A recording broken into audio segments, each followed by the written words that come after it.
नमस्कार विद्यार्थी मित्रमैत्रिणींनो, theory I एसमध्ये आपल्या सगळ्यांचं खूप खूप स्वागत आहे. मित्रांनो, state institute for administrative careers म्हणजे सियाक मुंबई यांची ॲडव्हर्टाइजमेंट आली आहे बघा. ॲडव्हर्टाइजमेंट कशासाठी आहे ते आपण बघणार आहोत आणि आपण यासाठी ॲडमिशन घ्यायची की नको याबद्दल सुद्धा मी आपल्याला मार्गदर्शन करणार आहे माझ्या स्वतःच्या अनुभवावरून. मी गेल्या बॅचचा म्हणजे 2020-21 बॅचचा विद्यार्थी आहे सियाकचा, आणि त्यामुळे मला तो सांगण्याचा अधिकारसुद्धा आहे की तुम्ही सियाक खरंच जॉईन करायला पाहिजे की नको. हे बघा, सियाक हे एक महाराष्ट्र शासनाचं इनिशिएटिव्ह आहे की UPSCमध्ये महाराष्ट्रातील मुलांचा टक्का वाढला पाहिजे, यासाठी मोठ्या प्रमाणात प्री IAS ट्रेनिंग प्रोग्राम आयोजित करते आहे सियाकच्या माध्यमातून महाराष्ट्र सरकार. हे बघा, 2021-22साठी आता नव्याने एक नोटिफिकेशन आलेलं आहे. इथे तुम्ही क्लिक करू शकता. हे बघा, मी तुम्हाला सांगतोय, इथे क्लिक करून तुम्ही काय करू शकता, इथे क्लिक करून तुम्ही यावर क्लिक करून तुम्ही ॲडव्हर्टाइजमेंट ओपन करू शकता आणि इथे हे online form for pre IAS training program हे जे सरक्त लिहून येत आहे, इथे तुम्ही क्लिक करून तुम्ही रजिस्ट्रेशन करू शकता. जेव्हा तुम्ही इथे क्लिक करता तेव्हा ही ॲडव्हर्टाइजमेंट ओपन होते. हे बघा, हे ॲडव्हर्टाइजमेंट ओपन होते आणि इथे दिलेलं आहे की केंद्रीय लोकसेवा आयोगाच्या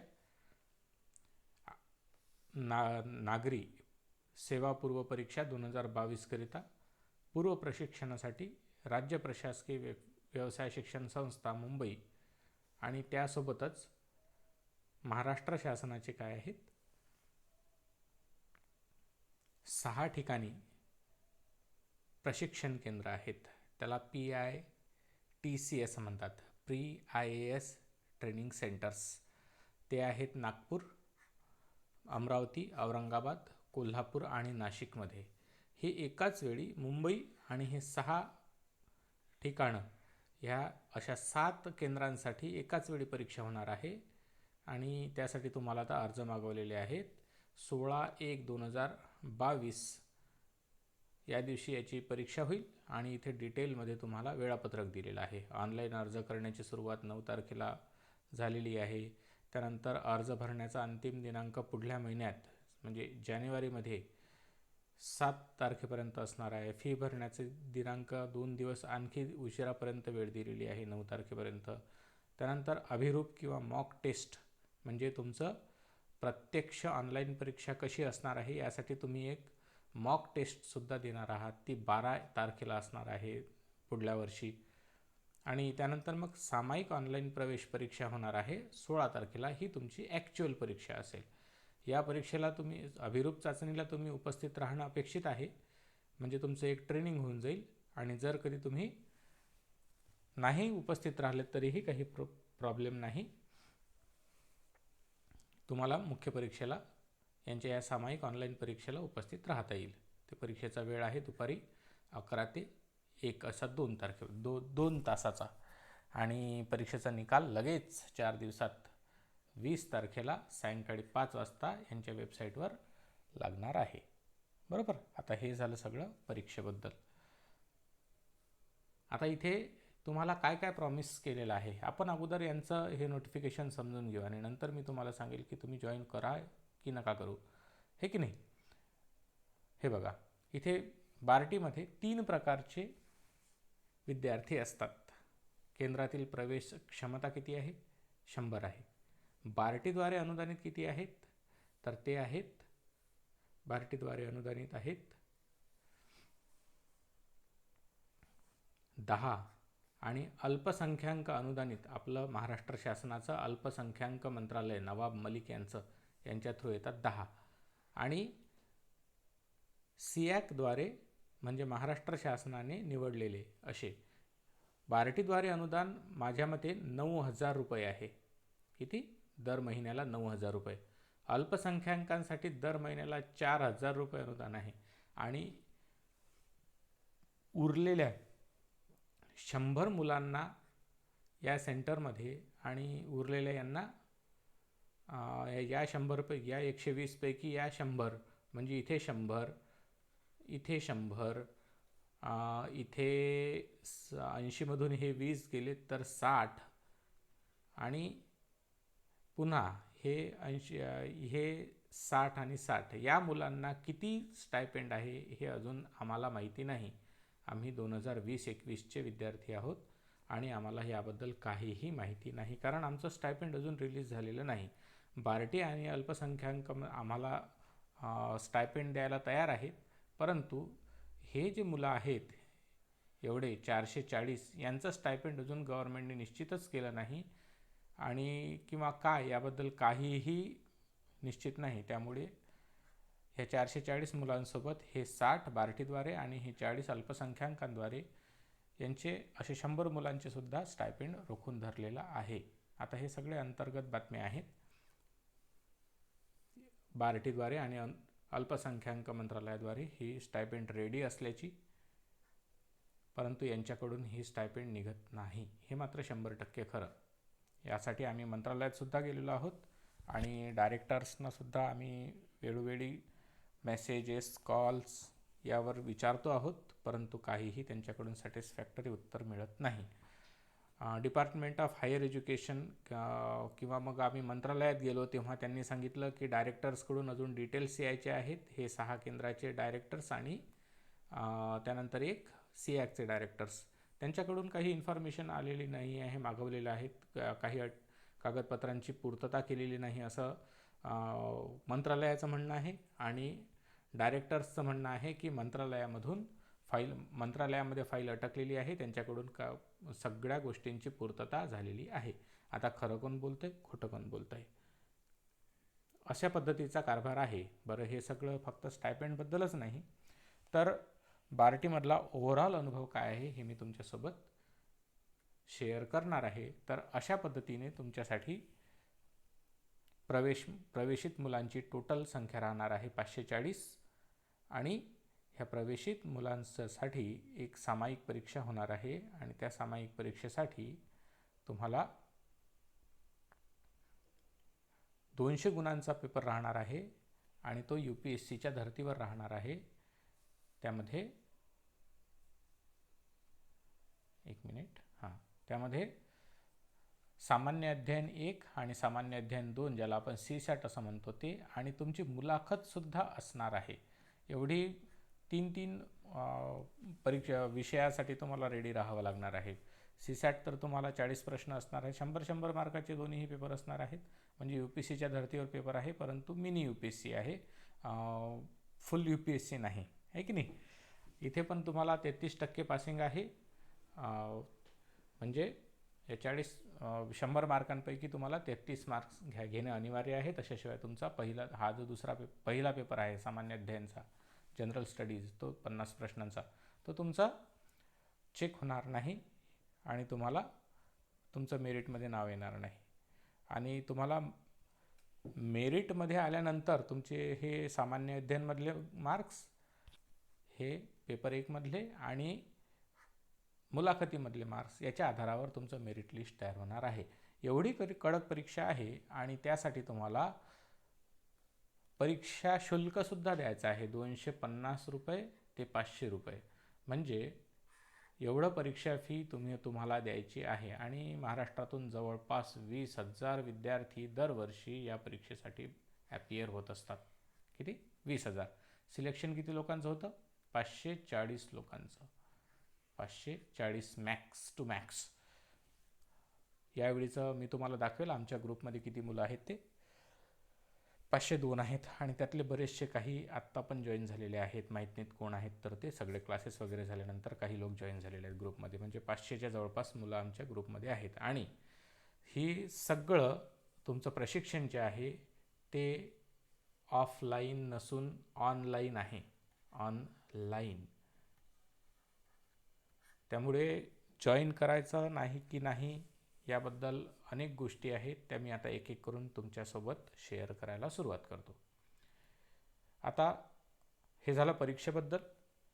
UPSCची मिनी परीक्षाच आहे ती, आणि ती तुम्हाला द्यायची आहे. जर तुमचा UPSCचा अभ्यास चांगला असेल तर तुम्ही ही परीक्षा सहज पास होऊ शकता, असा आमचा अनुभव आहे. बाकी सगळ्या नियम, अटी, अभ्यासक्रम वगैरे सगळं UPSCनुसार आहे. आणि इथे फक्त एक आहे गोष्ट की तुम्ही महाराष्ट्राचं अधिवास प्रमाणपत्र तुमच्याकडे असायला हवं. ही एक महत्त्वाची अट आहे, कारण ही परीक्षा फक्त महाराष्ट्रातील मुलांसाठीच आहे. ठीक आहे. तर आता आपण बघूया की तुम्ही SEAC जॉईन करायला हवं की नको, याबद्दल माझं मत काय आहे. हे अनुभवावर आधारलेलं मत आहे, त्यामुळे तुम्ही रिलाय करू शकता माझ्यावर. माझं पहिलं ओपिनियन तुमच्यासाठी आहे की जर तुम्ही सिरियस IAS ॲस्पिरंट असाल, सिरियस IAS ॲस्पिरंट, तर तुम्ही SEAC जॉईन करू नये. SEAC किंवा प्री IAS ट्रेनिंग सेंटर यापैकी तुम्ही काहीही PITC म्हणतात त्याला, PITC तुम्ही जॉईन करू नये, हे माझं प्रामाणिक मत आहे. याच्यासाठी कारणं काय आहेत? तर पहिलं कारण असं आहे की हे ट्रेनिंग ऑनलाईन आहे. तुम्ही जर यशदाचं आताचं हे बघितलं असेल नोटिफिकेशन, पण त्याची डेट आता निघून गेलेली आहे, ॲप्लिकेशन करता येणार नाही तुम्हाला. तर यशदाचं ॲप्लिकेशन येऊन गेलेलं आहे. यशदा त्यांचं ACEC आहे पुण्याला, त्यांचं ॲप्लिकेशन येऊन गेलेलं आहे आणि ते ऑफलाईन क्लास घेत आहेत. ऑफलाईन. आता ते जर ऑफलाईन घेऊ शकतात तर SEAC का घेऊ शकत नाही, हा एक मोठा प्रश्न आहे. आणि यावरून तुम्हाला शासन SEAC किंवा PITCसाठी किती संवेदनशील आहे आणि त्यासाठी किती तत्पर आहे याचा अंदाज येईल. त्यामुळे SEAC PITCला तुम्ही क्रमांक देऊ नका पहिला.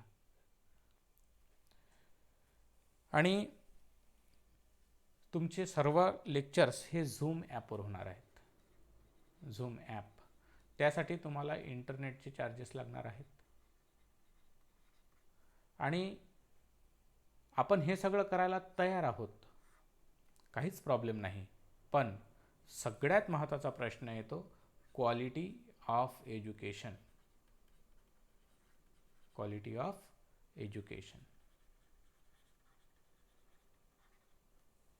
फारच मोठं प्रश्नचिन्ह आहे यावर. यांचं शिकवण्याकडे अजिबात लक्ष नाही.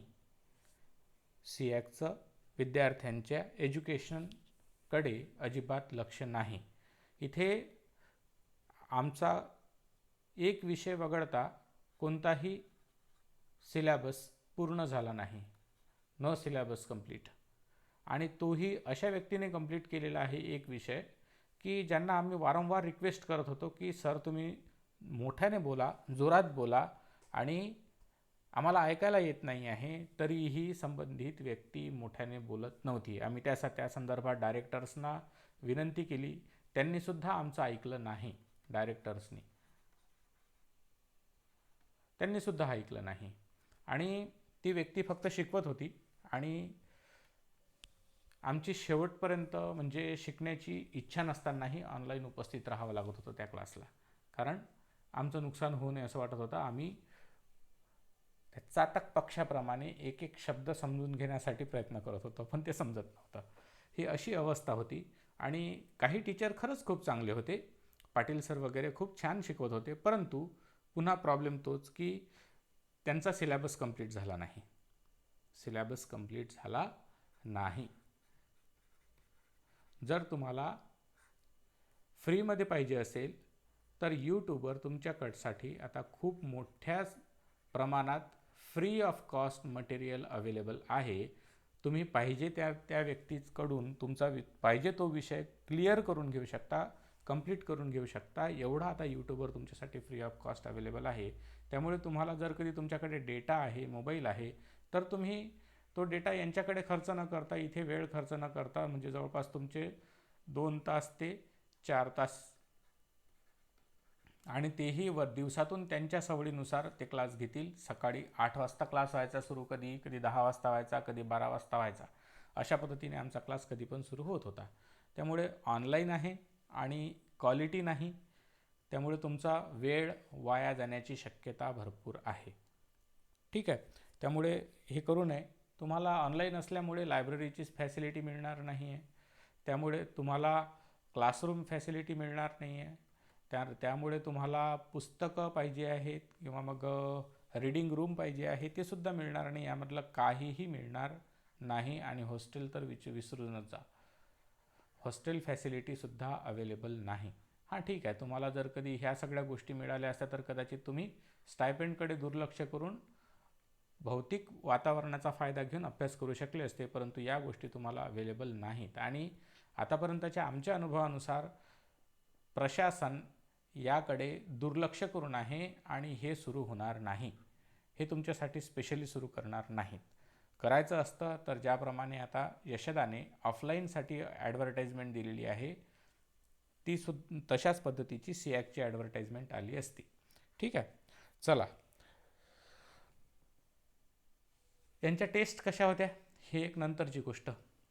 मी तुम्हाला क्वालिटी ऑफ लेक्चर्स सांगितलं आणि त्याच्यानंतर quality of tests. Quality of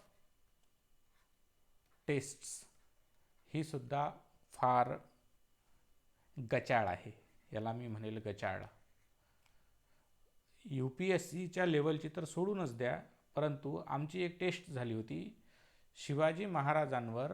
त्या टेस्टमध्ये एक तर रिपीटेड क्वेश्चन्स आणि त्यातही जवळपास 15 ते 20 क्वेश्चन्स शिवाजी महाराजांवर होते. एकट्या शिवाजी महाराजांवर 15 ते 20 क्वेश्चन्स. आणि प्रत्येक टेस्टच्या बाबत हेच की रिपीटेड क्वेश्चन्स. UPSCने 2000 सालच्या पूर्वी विचारलेले प्रश्न, त्यानंतर UPSCच्या आवाक्याबाहेरचे प्रश्न. काही टेस्टमध्ये तर असं दिसलं की 1990च्या दशकामधला करंटवर जो प्रश्न विचारला होता तो प्रश्न जसेचे तसे त्यांनी टाकून दिलेले होते. प्रिंट मिस्टेक, त्याच्यानंतर चुकीचे प्रश्न, चुकीचे उत्तरं, या सगळ्या गोष्टी या टेस्टमध्ये तुम्हाला ॲट ए टाईम पाहायला मिळतात. त्यामुळे या टेस्टच्या मागे लागणं म्हणजे तुमचा पुन्हा टाईमपास आहे. त्यामुळे एकूण शिक्षणाचा दर्जा फार गबाळ आहे. मी तुम्हाला सांगितलं त्याप्रमाणे या सेंटरने निवडलेले विद्यार्थी, या सेंटरला बार्टीने आणि अल्पसंख्याक मंत्रालयाने स्पॉन्सर केलेले विद्यार्थी असे 3 प्रकारचे विद्यार्थी असतात. आणि या 3ही प्रकारच्या विद्यार्थ्यांची स्टायपेंड वेगवेगळं असतं. यांचं किती आहे सिॲकवाल्यांचं किंवा मग ह्या सेंटर्समधले PITCचा खास मुलांचं, यांचं स्टायपेंड किती आहे ते अजूनही माहीत नाही. कदाचित 2000 रुपये असेल. त्यानंतर बार्टीचं 9000 रुपये प्रति महिना आहे आणि अल्पसंख्याक मुलांचं 4000 रुपये प्रति महिना आहे. परंतु आमच्या माहितीनुसार 2019-20 साठी जी बॅच होती त्या बॅचमधल्या मुलांना सुद्धा अजून स्टायपेंड मिळालेला नाही. कारण याच महिन्यामध्ये सुरुवातीला नाही, मागच्या महिन्याच्या अर्ध्यामध्ये आमच्या ग्रुपवर एक मेसेज आला होता आणि तो औरंगाबाद PITCचा होता. त्या डायरेक्टर्सनी त्या मुलांकडून त्यांचे बँक अकाउंट डिटेल्स मागितलेले आहेत. Bank account details. आम्हाला वाटलं होतं की हे आमच्यासाठी आहे, पण आम्ही बघितलं आमची नावच त्यामध्ये नव्हती. तर मग अधिक चौकशी केली तर माहीत पडलं की ते 2019-20च्या बॅचमधले विद्यार्थी होते आणि आम्ही तर 2020-21च्या बॅचचे. आमचं आता प्रशिक्षण संपलेलं आहे. UPSCची प्रिलिम्स झालेली आहे आणि त्याच्यानंतर आमचं प्रशिक्षण बंद पडलं. त्यानंतर आमच्यामधले काही मुलं जे मेन्स पास आहेत, त्या मेन्स पास असलेल्यांचं आता ट्रेनिंग सुरू आहे. पण तिथे पण हीच बोंबाबोंब आहे. अजूनही मेन्ससाठी काहीही नाही. म्हणजे ना रेग्युलर लेक्चर्स आहेत, ना त्यांच्या टेस्ट झालेल्या आहेत. टेस्ट झाल्यात, त्यांनी प्रश्नाची काही उत्तरं लिहून दिलेली आहेत तर ती चेक होत नाहीत. हे असल्या सगळ्या भानगडी तिथे चालू आहेत. त्यामुळे येथे जाऊन तुम्ही जर क्वालिटी एज्युकेशन आपल्याला मिळेल, एन्व्हायरमेंट मिळेल आणि आपण पास होऊ अशा पद्धतीचं जर कधी स्वप्न बघत असाल तर हे ट्रेनिंग सेंटर तुमच्यासाठी नाही. तुम्ही काय करा, त्यापेक्षा तुमच्यासाठी नंबर ऑफ ऑप्शन्स आहेत, त्या ऑप्शन्सला तुम्ही ट्राय करू शकता. ठीक आहे. आता तुम्ही ट्राय कोणतं केलं पाहिजे, तर तुम्ही जर ओबीसी असाल, ओबीसी असाल तर तुमच्यासाठी महाज्योती आहे. हे महाराष्ट्र शासनाचंच आहे. महात्मा फुले संशोधन व प्रशिक्षण संस्था, त्याला महाज्योती असं म्हणतात. त्याच्यानंतर SC कॅटेगरीसाठी डॉक्टर बाबासाहेब आंबेडकर संशोधन व प्रशिक्षण संस्था, बार्टी आहे, बार्टी. त्याच्यानंतर तुम्ही जर कधी ST असाल, ST, तर ते tribal research and training institute, TRTI हे आहे. आणि अल्पसंख्याक असाल तर मात्र तुमच्यासाठी एकमेव पर्याय शिल्लक आहे, तो आहे SEAC किंवा PITC. ठीक आहे. तर आता हे आहे. आणि यशदा हे जे आहे, यशदा यांच्याकडून ACEC चालवलं जातं, doctor Babasaheb Ambedkar centre for education and training. तर यांच्याकडून ह्या ACEC मधून तुम्हाला चांगलं दर्जाचं प्रशिक्षण घेता येते. मग तुम्ही कोणत्याही कॅटेगरीचे असा किंवा तुम्ही अल्पसंख्याक असाल, काहीच प्रॉब्लेम नाही, इथे पण तुम्ही ट्राय करू शकता. SEACचं एक मात्र चांगलं इनिशिएटिव्ह आहे, तो पण त्याकडे तुम्ही लक्ष दिलं पाहिजे. जर तुम्ही इंटरव्ह्यू दिलेला असेल UPSCचा मागच्या 3 वर्षांमध्ये, तर UPSC तुम्हाला थेट SEAC तुम्हाला थेट दिल्लीला पाठवते, थेट दिल्लीला, आणि नामांकित प्रायव्हेट एज्युकेशन इन्स्टिट्यूशन्समध्ये ते तुमची ॲडमिशन करून देते, त्यांची फीज, आणि तुम्हाला दर महिना 10,000 रुपये स्टायपेंडसुद्धा दिला जातो, दर महिना. आता तो तुम्हाला मिळतो की नाही याच्याबद्दल मला अनुभव नाही, कारण मी ही फॅसिलिटी कधी घेतली नाही. तो वेळेवर मिळतो का की नाही मिळत, की अगोदर तुम्हाला त्यांची लाखो रुपये फी द्यावी लागते त्या इन्स्टिट्यूशन्सची, आणि नंतर तुम्हाला कधीतरी भविष्यात मिळेल शासनाकडून, असं काही आहे. हे जर असं असेल तर अनुभवी मुलांकडून तुम्ही ते माहीत करून घेतलं पाहिजे. जर तुमच्याकडे पैसे नसतील तर, नाहीतर तुम्हाला वेळेवर भरत बसावे लागतील कर्ज काढून. गव्हर्नमेंटला काय आहे, ते करून देतं. तर चला, आता हे सगळं झालं आमचा अनुभव यावेळीचा. आता हा अनुभव तुम्हीही घेऊ नये असं वाटतं.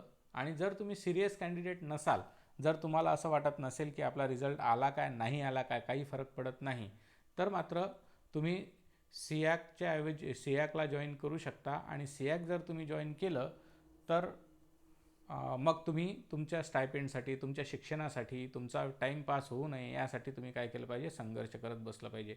हा आमचा आहे SEACचा 2021चा ऑफिशियल ग्रुप. इथे 502 लोक आहेत आणि इथे सगळ्या भानगडी चालू असतात. आणि एज्युकेशन आता तर सगळं ऑफिशियली आमच्यासाठी, मुलांसाठी हा ग्रुप ओपन नाही आहे, तुम्ही बघू शकता, क्लोज करून ठेवलेला आहे. कारण मुलं, आम्ही सगळे त्यांच्याकडे आमचे इश्यूज मांडत होतो की तुम्ही आम्हाला अजूनही स्टायपेंड दिलेलं नाही, त्याबद्दल काय आहे, आणि नवीन जाहिरात पण येणार होती त्या संदर्भात. हे सगळं आता तुम्हाला दाखवत बसण्यात काहीच अर्थ नाही, व्हिडिओ खूप मोठा होऊन जाईल. आणि त्यासाठी मग आम्ही बोलण्यासाठी आमचा हा अनऑफिशियल ग्रुप ओपन केलेला आहे. इथे आम्ही आमच्या सगळ्या चर्चा करत असतो. चला, तर मग आता ह्या ग्रुपवर तुम्हाला काही फार जास्त दाखवण्याची गरज नाही. तुम्हाला एवढं बघून विश्वास आला असेल आणि ही इन्फॉर्मेशन रिलायबल आहे असं तुम्हाला वाटलं असेल, तिथे तुम्हाला वाटावं तसं, यासाठी तुम्हाला हे सगळं दाखवलेलं आहे मी. तर चला मग आता हा व्हिडिओ आपण इथेच थांबूया.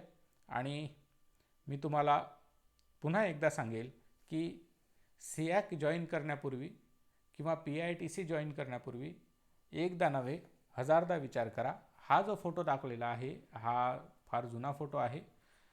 लायब्ररीत मी तिथे गेलो होतो, त्यांच्या एन्व्हायरमेंटमध्ये मी राहिलेलो आहे.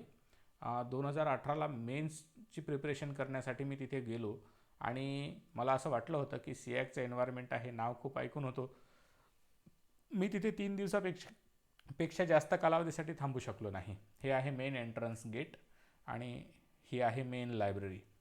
AC हॉल वगैरे आहे, जिम पण आहे. पण मी 3 दिवसापेक्षा जास्त कालावधीसाठी तिथे थांबू शकलो नाही. किती? Only 3 days. कारण मेचा कालावधी आहे आणि तिथे पावसाळा सुरू होता आणि पावसाळ्यामध्ये एवढा सगळा घाण वास तिथे त्या हॉस्टेलमध्ये आणि एवढी वाईट अवस्था की या सगळ्यांसोबत संघर्ष करत बसण्यापेक्षा आणि तब्येत खराब करून घेण्यापेक्षा मी पुण्याला गेलो थेट आणि पुण्याला माझ्या मित्राच्या रूमवर मी राहिलो होतो. पण हे सगळ्या फॅसिलिटीज सगळ्यांना अवेलेबल नसतात वेळेवर. माझ्याकडे ती फॅसिलिटी होती की मी पुण्याला जाईल आणि तिथे थांबेल म्हणून मी ती फॅसिलिटी अवेल करू शकलो होतो. नाहीतर आजारी पडलो तर काय. अगदी कीटकनाशकांचा फवारा होत होता. कीटकनाशके फवारा होत होता आणि आमच्या रूमवर होत होता. रूमच्या आतमध्ये आमच्या गादीवर, आमच्या कपाटांवर, सगळ्या गोष्टींवर. कारण तो वास एवढा खतरनाक होता की तो असह्य होता. आणि सगळ्या बाथरूमपासून ते आता जर कधी आमच्या रूमवर बिछाण्यावर होत असेल कीटकनाशकांचा फवारा तर तुम्ही विचार करू शकता. त्यामुळे हॉस्टेल फॅसिलिटी असली तरीही ती मुंबईसारख्या ठिकाणी राहायचं असेल. आणि हां, आणखी सगळ्यात महत्त्वाचं ते मी विसरलो होतो तुम्हाला सांगायला की तुम्हाला जर हॉस्टेल फॅसिलिटी असली तरीही तुम्हाला सकाळचा चहापासून सकाळचा तुमचा चहा, नाश्ता, दोन्ही वेळचं जेवण हे सगळं तुम्हाला स्वतः विकत घ्यावं लागतं. त्यासाठी तिथे सोय नाही सियाकमध्ये. आणि 2018मध्ये मी गेलो तेव्हा 100 रुपयाचा सकाळचा डबा आणि 100 रुपयांचा संध्याकाळचा डबा असं करून मला जेवण विकत घ्यावं लागत होतं.